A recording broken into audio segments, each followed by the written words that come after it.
Haupa, niti alopen naz, eta aurton fan jailian gatoz aurkestera, Niña Koiote eta Txiko Tornadorentzat egindako pieza bat, bi bideoklipez osatuta.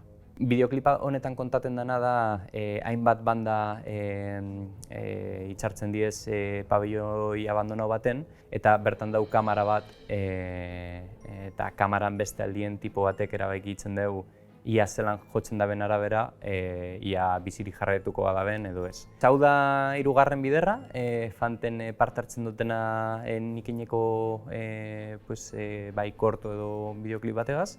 Eta, bueno, niri piloa gustatzen jat jaialdia, uste dut kriston aukeri edala ni Bilbon bizinaz eta lantaldeko jente asko bai bertakoek diez, eta pantaila handi baten zure lana ikusi ahal izeteko oso aukera ona da, eta gero bai jaialdira datozen beste pertsona guztizekaz hori, zure lana ikusi ahal izetie oso divertigarriz izaten da. Eta hor lanak aurkeztie beti izaten da kasi deporte de riesgo, baina nahiko niri asko gustatzen jat. Bueno, besterik barik, espero Euskal Laburmetraien proiekziñora etortxie, eta beti da plazer bat fanten rock apurtxu beti ipini ahal izetie.